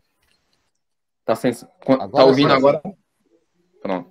A minha pergunta em relação ao ensino técnico no Brasil é referente a essa palavra que o professor Wilson falou. No meu caso, eu sou técnico em eletrotécnica e eletricista predial. Na minha região, eu moro aqui em Pernambuco, Caruaru, e o senhor tinha falado na palestra que os técnicos têm uma oportunidade financeira, assim, abaixo do engenheiro, melhor. Na minha região não dessa forma que o senhor disse. E a deficiência nas escolas técnicas existe. Eu saí do curso técnico, porém, eu tive que aprender no dia a dia, como eu comecei a trabalhar na indústria, eu aprendi do dia a dia o que realmente o empresário queria. Ou seja, ele quer um profissional que já saia pronto, mas, na verdade, a teoria e a prática é totalmente diferente. A minha pergunta referente à sua citação seria essa. Porque temos um conselho para os técnicos e também tem o conselho dos engenheiros. Por que razão não existe um piso salarial para a nossa classe? Pagamos as taxas e também não existe uma política no nosso país de investir na educação. Eu fico vendo que a deficiência está no sistema. Porque se quer um profissional capacitado e qualificado, pronto para trabalhar na indústria ou para trabalhar em qualquer outro ramo, precisa se investir, tem que partir do quê? Da política do Brasil. Eu fiquei assim, meu rapaz, eu saí da escola técnica, passei por uma situação, como o professor Adalto falou, ou o senhor Adalto falou, que não temos nenhum suporte, de como trabalhar, o que precisa ser feito. Aí, por que razão ainda não aconteceu no nosso país os técnicos se reunir, o conselho, e lutar pelos nossos direitos? Essa seria a minha pergunta. Gabriel, eu acho que você tocou no ponto mais sensível que a gente tem dessa nossa noite hoje, né? Veja, eu dizia antes de começar a palestra sobre as avaliações do que é democracia e quais são os critérios que são usados para essa avaliação. Não sei se você estava na sala falando da revista The Economist, que faz esse ranking mundial. E havia, nessa avaliação, 2 critérios que são muito interessantes. Um se chama participação popular e o outro se chama cultura democrática. Quando a gente deixa para o presidente da associação ou para a diretoria da associação trabalhar, obviamente que a diretoria da associação não tem respaldo. A associação só vai ter foco, só vai ter capacidade de chegar no deputado e dizer eu quero o piso salarial quando todos os associados estiverem juntos. O presidente, o diretor, ele tem a missão de representá-lo, mas ele sozinho não faz nada, né? Então, a mobilização é essencial. Todos os técnicos têm que estar juntos. Todos. Só o presidente ir lá diz assim, olha, eu estou aqui representando a Ubatec, ou eu estou aqui representando a Femtec, ele diz assim, tá, e daí? Cadê o resto? Onde é que está o pessoal? Nós começamos, Gabriel, um pouquinho antes de você nascer. Eu acho que Adalto Silaí vai lembrar do tempo de Chotá, que a gente fazia piquete na porta da escola até para poder criar associação, né? Osíris talvez tenha estado, eu acho que me lembro de Osíris em algumas das reuniões, e sim, isso foi lá atrás, na década de 70, quando a gente queria ter a associação dos técnicos e a gente não conseguia, né? Então, só a reunião das pessoas, a participação efetiva é que pode mudar isso. E a gente tem que aprender a escutar também e ler, Gabriel, né? Durante a campanha eleitoral, o candidato diz assim, porque eu vou apoiar a educação. Com quanto?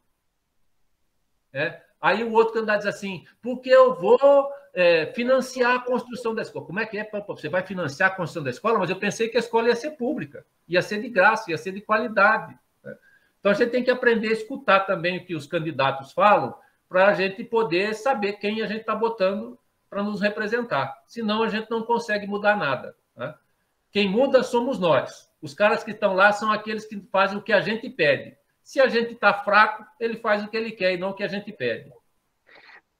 Muito obrigado mesmo. Ô, Gabriel, qual é o seu estado? Eu sou daqui de Pernambuco, Caruaru.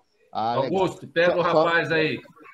Só para a tua informação, e você segurar a tua ansiedade, ano que vem tem eleição do Conselho, então eu aconselho que você se aproxime aí da rapaziada aí de Pernambuco aí.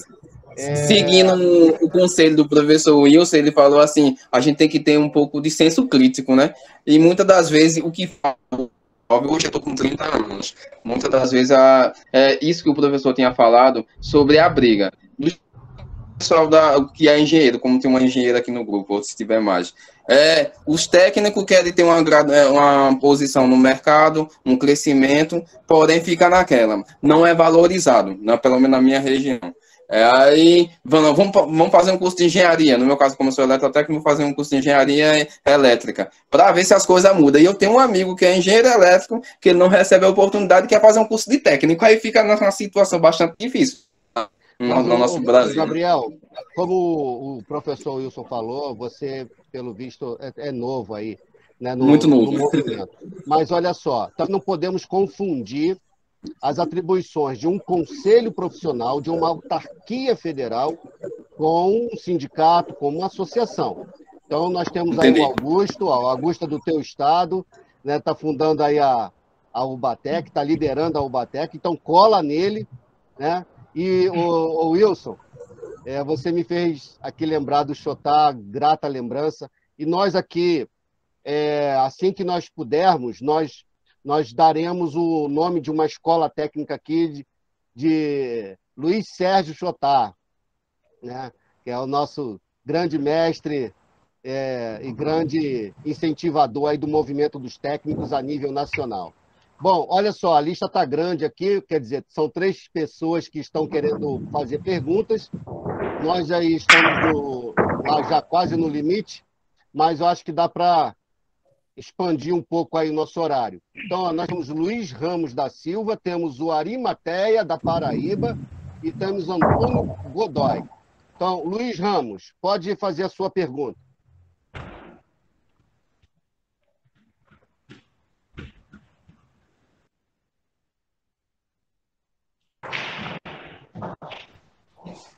Boa noite, professor Wilson. Boa noite, Osíris. Boa noite, demais participantes.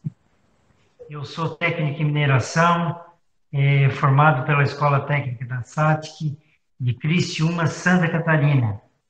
No momento, já estou aposentado, trabalhei 35 anos com a mineração de carvão, trabalhei também como autônomo na área de extração de areia, extração de arenito botucatu, e atualmente estou diretor administrativo do CRT 04, o Conselho Regional dos Técnicos do Paraná e Santa Catarina. Eu entrei na palestra, já havia começado, de repente a minha pergunta até já tenha sido respondida, mas eu vou fazer o seguinte: os conselhos profissionais estão tendo 2 grandes problemas. O primeiro, com os cursos EAD.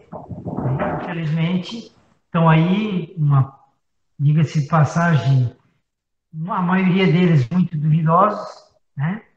E os conselhos não podem fazer nada. O curso está aprovado pelo MEC e o conselho é obrigado a registrar o profissional na hora que ele entra com o pedido de registro.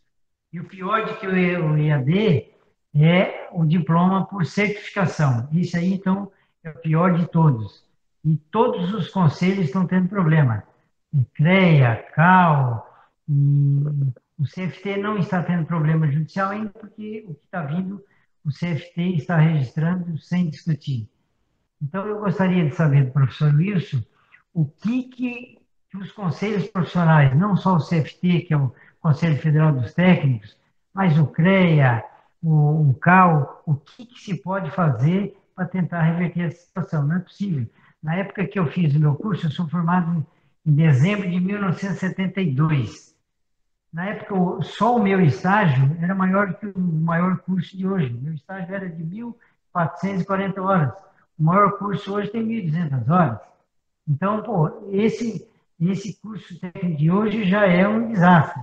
E aí o tal de EAD e o diploma por certificação, então, eu gostaria de ver do professor, ouvir do professor Wilson, o que os conselhos profissionais podem fazer para tentar reverter essa situação. Luiz, a sua questão é muito boa e é um desafio também para o Ministério da Educação. A educação à distância é uma técnica, é uma modalidade de educação muito boa, ela é maravilhosa, ela funciona bem. Ela só não é a prova de bandido.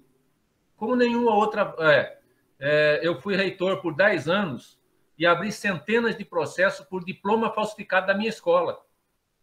O conselho me procurava, ou uma entidade me procurava, pô, essa assinatura não está bem parecida com a sua, esse diploma, esse papel está diferente. Então, nós temos um problema que é a pilantragem, e essa não tem do que dar jeito.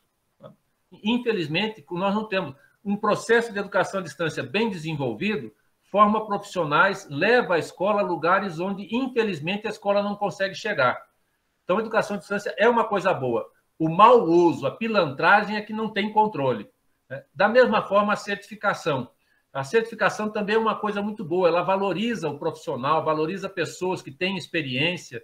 Agora, a pilantragem tomou conta disso.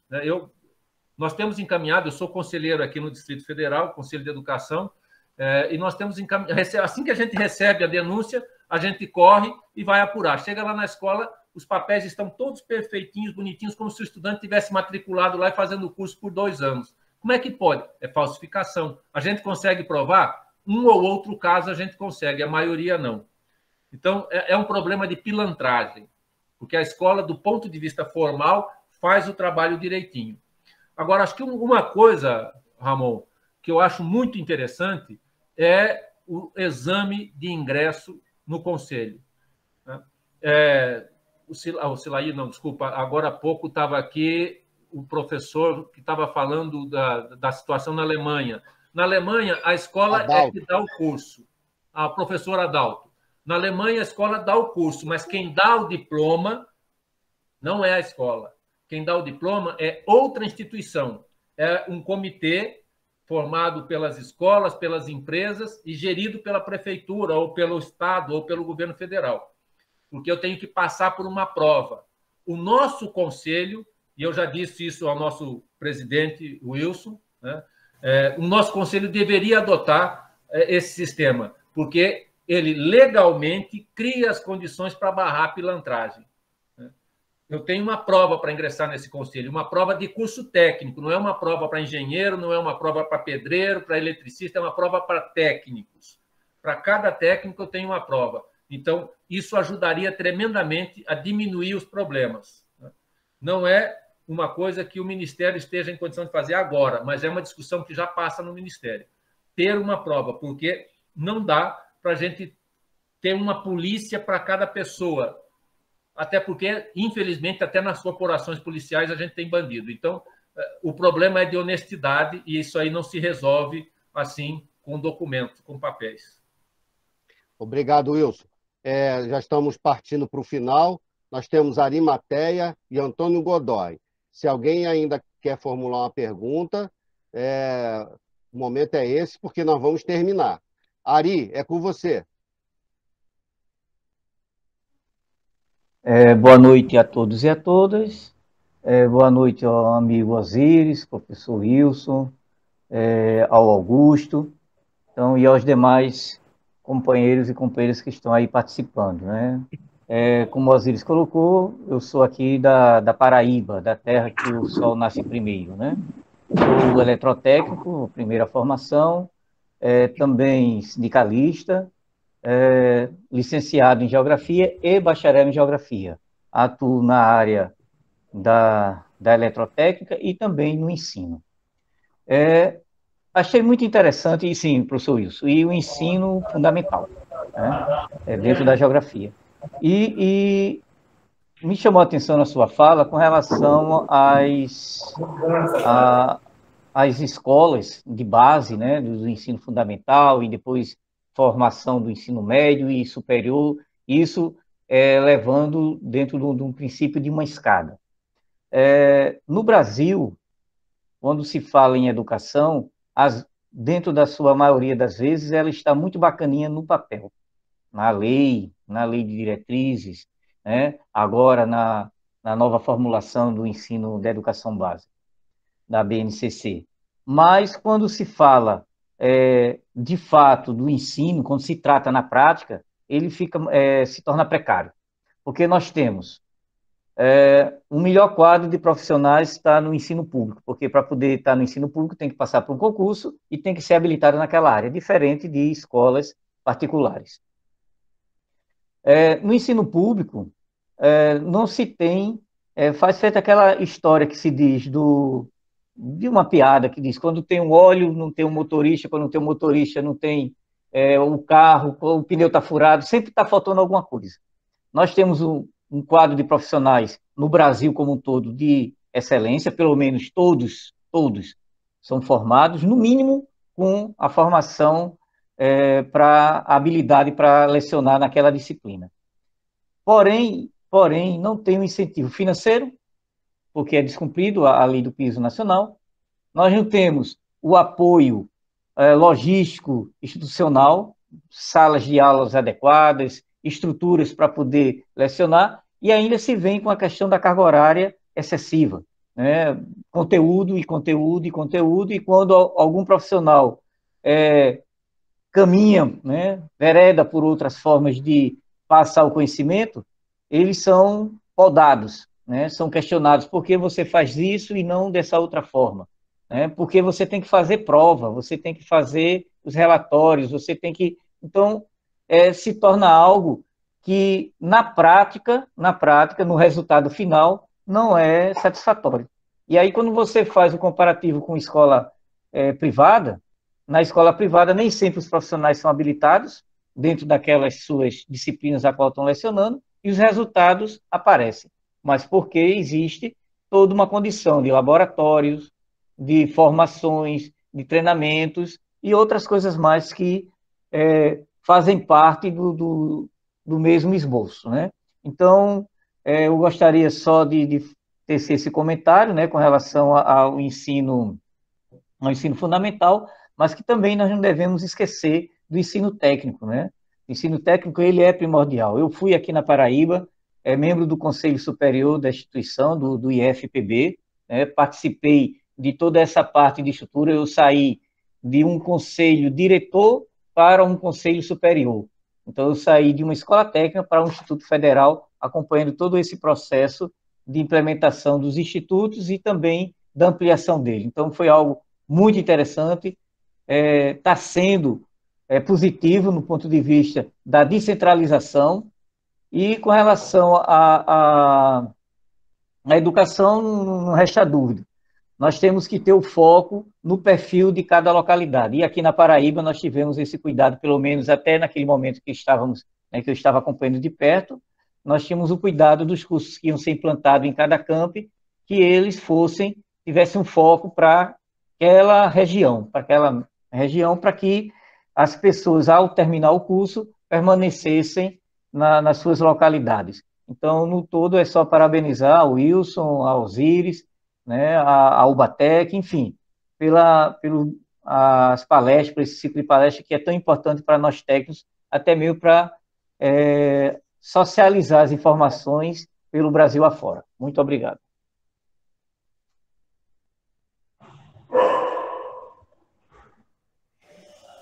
Está sem som, Wilson. Oi, Arimateia, desculpa, eu estou dizendo que eu tenho um carinho muito grande pela Paraíba. Eu tive a oportunidade de estudar na Universidade Federal de Campina Grande, ser professor na Universidade Federal de Campina Grande. Tive a oportunidade de acompanhar bem de perto alguns momentos da história do Instituto Federal da Paraíba. Estive aí como professor capacitando as equipes docentes. Bom amigo João Batista, que deve ter sido seu diretor, reitor na época de criação do Instituto, hoje com o Nicásio, né? Enfim, passei por uma turma grande já de muitos anos aí na Paraíba, desde os anos 80. Mas eu queria trazer para você duas notícias boas, né? Que não são boas porque comparam coisas, mas, primeiro, se você pegar a média de resultados do Enem, a escola pública é superior à escola privada. média de resultados. Não estou falando de uma escola aqui, outra ali. Média de resultados. Então, eu coloco que isso é uma coisa boa, porque, caso geral, as pessoas dizem que a escola pública não presta, né? O que eu estou querendo dizer é que, do ponto de vista do conhecimento, a escola pública está bem, né? Cresce bem. Então, essa é uma coisa boa. A segunda coisa boa é as escolas que oferecem educação técnica integrada ao nível médio têm resultados muito superiores às outras escolas, em termos de desempenho, nessas provas do Enem, nessas provas do PISA. Sejam escolas estaduais, sejam escolas federais, sejam escolas privadas, sempre os alunos que estão em cursos técnicos integrados ao nível médio têm desempenho superior. Portanto, a educação profissional faz um trabalho de excelente qualidade. A gente só não pode achar que isso é a solução do país e agora tudo quanto é escola quer oferecer curso técnico integrado ao médio, porque a gente vai voltar aos anos 70, da Lei 5692, que fez uma porcaria e destroçou a educação profissional do país, né? Tornando a educação profissional compulsória. Mas tem notícia boa no campus. Eu vou parar, porque senão os outros não conseguem.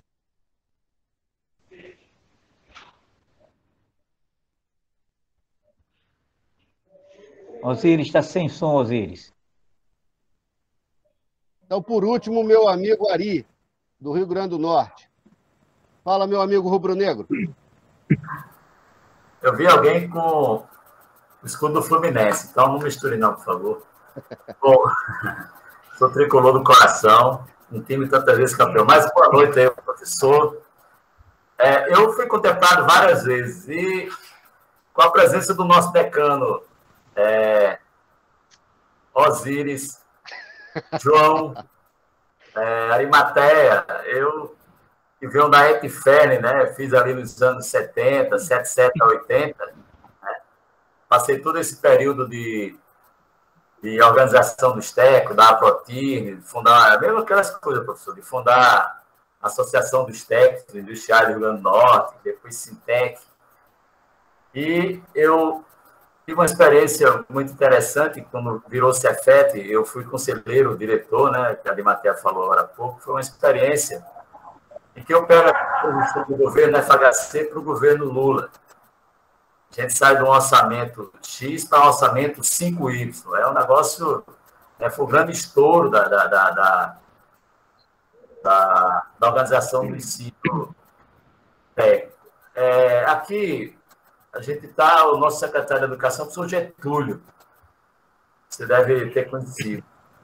E essa semana, tem 2 semanas, que a professora Fátima nos anunciou a criação de 12 escolas técnicas estaduais, né?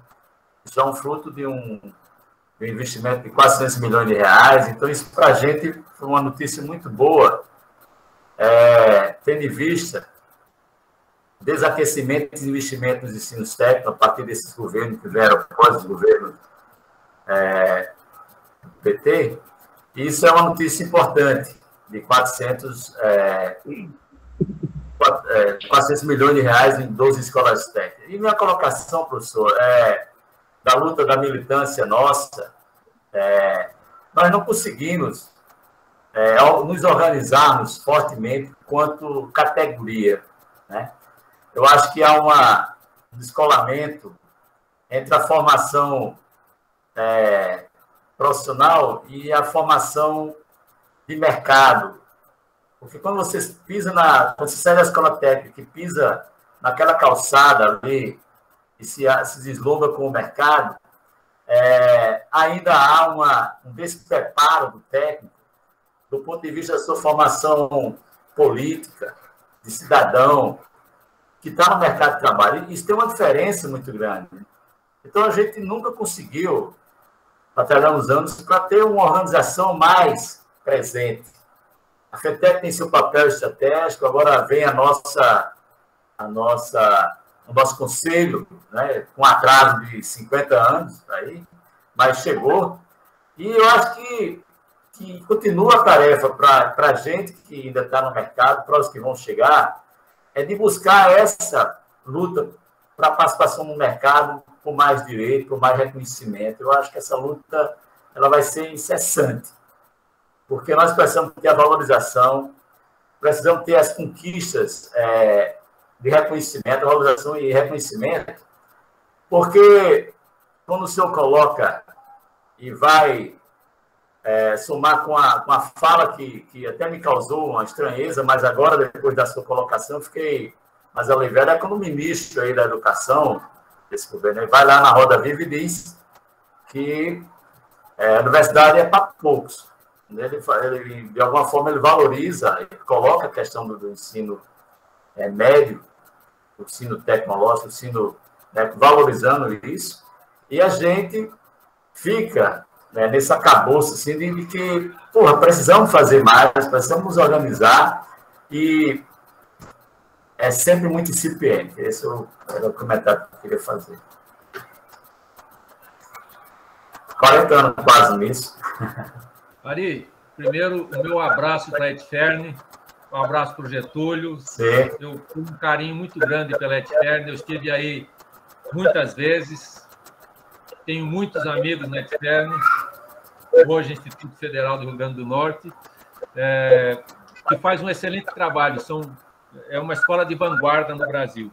Sim. Mas eu acho que uma questão importante que nós precisávamos aprender nos cursos técnicos, e nós não aprendemos, foi colocada pelo Gabriel, foi colocada por algumas pessoas mais, quando fala que nós não podemos deixar de ser humanistas enquanto técnicos. A formação técnica ela não pode prescindir da formação da pessoa, né? Primeiro eu sou gente, depois eu sou técnico. E nós aprendemos pouco a nos organizar.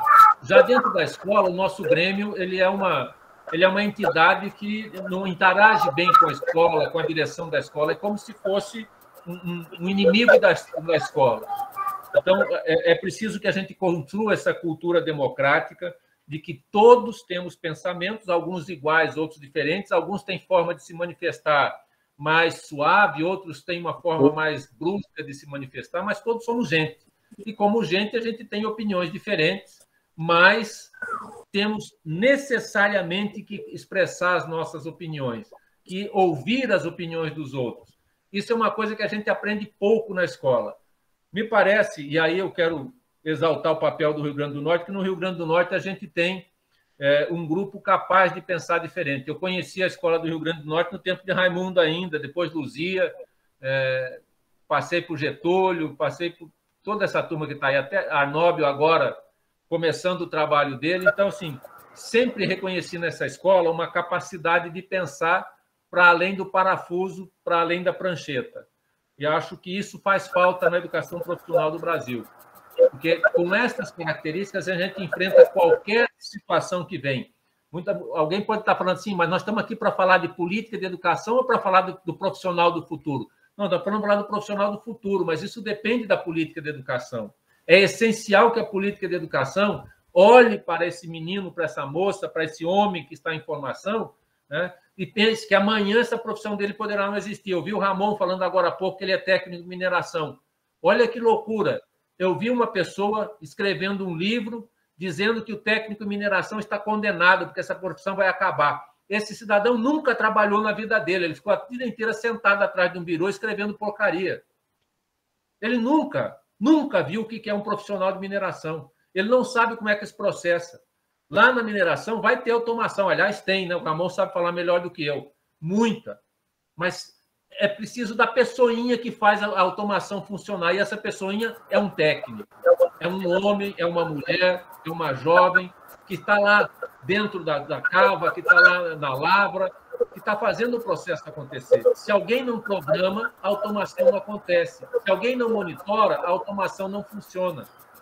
Então, é imprescindível que a educação prepare pessoas para atuar neste mundo flexível, nesse mundo de gente e não de máquinas. As máquinas estão sujeitas. E a educação tem essa missão, e nós precisamos que ela seja cumprida. Só sobre a mineração, o Siridó paraibano com o Siridó Rio Grande do Norte tem um nicho de mercado ali ainda a ser explorado, viu, Ramon? As minerações ainda artesanais. O Borborema é fantástico. Tem toda uma cadeia ali no sertão do Siridó ainda virgem para ser, dentro de uma forma sustentável, explorada. Né? Tem mercado ainda. Eu acho que esse arranjo produtivo é um desafiador. Tem os arranjos produtivos locais, professor. Existe uma burocracia muito grande de criação de cursos de escolas. Assim, eu acho que até atrasa um pouco o desenvolvimento que eu chamo de arranjos produtivos locais, apesar de uma dinâmica. E isso, de alguma forma, aqui no Estado, com os institutos federais, foi feito isso. Lá em Currais Novas, a gente tem mineração, aqui vamos ter um setor eólico, que dá uma resposta ao mercado com uma certa agilidade hoje maior, né? Boa noite aí, senhores. Eu ouvi todos falarem aí. Eu tinha 3 perguntas para perguntar para o senhor Wilson aí. Mas nós já somos com o horário para lá de avançado. Você pode fazer o seguinte, você escreva aí no chat, porque nós já estamos bem avançados no horário. 3 perguntas em 20 minutos. Mas aí, então, 3 perguntas, isso aí vai levar uma palestra inteira. Então, são simples. Perguntas simples que são relevantes para os técnicos do Brasil inteiro. Eu sei, querido, mas nós já estamos bastante avançados. Acho que tudo já foi praticamente falado. Eu vou pedir somente ao Augusto, né? Se o Augusto quer dar uma saudação, e a gente depois passa para o Wilson e ele faz o encerramento, tá? Para que a gente termine mais essa etapa. Nós temos mais 3 palestras pela frente, tá? Então, eu quero agradecer a todos vocês aí pela paciência. Nós ultrapassamos um pouco o horário, mas tenho certeza que foi muito produtivo, tá? Essa palestra foi gravada, depois eu vou encaminhar para todos vocês o link para poderem assistir, guardar, né? Assistir de novo, assimilar tudo que foi dito aqui. Augusto, você quer dar uma saudação? Perfeito, meu amigo, muito obrigado. Senhoras e senhores, boa noite. Meu nome é Augusto Vaz, sou presidente hoje da UBATEC, União Brasileira das Associações de Técnicos, e estamos organizando o evento do Dia do Técnico Industrial, dia 23 de setembro. Oficialmente, nós estamos começando as atividades hoje, atividade organizada pelo senhor Osíris, junto com o professor Wilson Ponciani, tá? E oficialmente vamos até o dia 24. Mas já temos cursos ministrados no próprio dia 25. Ou seja, estamos com uma série de atividades entre palestras e cursos que estão sendo já com inscrições funcionando, e outros cursos que virão, por exemplo, foi acertado hoje numa reunião com o pessoal da Prismia, tá, que eles vão apresentar amanhã para a gente o cronograma de 2 cursos, 2 treinamentos, mais ou menos 4 horas de cada treinamento. Um de fibra ótica e o outro de cabeamento de rede e o cabeamento físico de cobre, na maioria deles. Então, serão 2 treinamentos diferentes, tá? Fora aquelas atividades que já estão sendo executadas. Por exemplo, o curso de fotovoltaico, projeto fotovoltaico, que vai ser dia 23 e 24, tá, de setembro. Então, cursos gratuitos, meus amigos. Peço a todos que a gentileza de divulgarem entre seus grupos, de passarem para os seus alunos, porque é um momento único. Tá? Cursos que são pagos, que são caríssimos, estão sendo patrocinados por empresas, tá? E não vamos pagar absolutamente nada por isso. Tá? O professor Ponciani está de frente da organização do evento, foi ele que fez toda a seleção inicial. Eu tenho muitíssimo a agradecê-lo por isso. Tá? É nosso parceiro, o Osíris é nosso parceiro, e boa parte dos que estão aqui. Eu só gostaria de agradecer a todos e parabenizar pelo evento de hoje. Muitíssimo bem organizado. Espero que os próximos eventos durante esse mês e nos meses consequentes desse ano e do próximo ano, e aí por diante, consigamos manter o mesmo padrão do evento de hoje. Muitíssimo obrigado. Mário Jorge, ele levantou agora, Mário Jorge, aos 49 do segundo tempo, meu amigo. É só para dar uma boa noite aí, galera. Eu peguei já andando. Boa noite, Augusto. Tudo bem? Beleza? Nos encontramos de novo. Osíris, velho companheiro de longas datas. professor e demais aí. Só para dar uma boa noite, cheguei um pouco atrasado, mas quando vier eu vou rever a palestra aí. Valeu? Valeu, Mário. Obrigado aí pela presença e obrigado a presença de todos aqui. Obrigado, professor Wilson. Obrigado aí, Brasil inteiro aí representado por cada um de vocês, cada estado aqui. Poxa, muito bacana de ver isso. Eu espero que vocês tenham gostado, mas também espero que vocês participem dos próximos. Nós temos dia 16, 23 e dia 30. Então, são mais 3 palestras aí pela frente. Peço a vocês que vocês divulguem nas mídias de vocês, né, particulares aí de vocês, coletivas, enfim. E obrigado, professor. Você tem aí a sua consideração final. Eu espero também que, né, você tenha gostado aí do nosso evento. Desculpa aí qualquer coisa. E certamente contaremos com vocês aí, com você em particular, né, para etapas aí para frente, porque o seu conhecimento é extremamente importante para fortalecer o nosso movimento dos técnicos. Aí eu acho que nós não podemos prescindir, né, de nenhuma cabeça acredito que até para atender, né, as expectativas, as esperanças aqui colocadas pelas perguntas. Então, nós precisamos, sim, a cada dia, fortalecer esse nosso movimento dos técnicos, os nossos conselhos, né, regionais, o nosso Conselho Federal, porque ele é novo, mas ele não pode crescer com os velhos problemas, né, que nós enfrentamos nos conselhos anteriores. Então, quero agradecer a todos vocês. Esse espaço aqui é nosso. Então, dia 16, eu conto com vocês novamente. Professor Wilson Conciani, muito obrigado pela sua proatividade, né, pela sua solidariedade aí em distribuir esse conhecimento, né, em socializar esse conhecimento que você acumulou aí ao longo dos anos. Tá, é contigo. Primeiro, Osíris, muito obrigado aí pela oportunidade. Agradecer você, o Augusto, pelo espaço que concederam.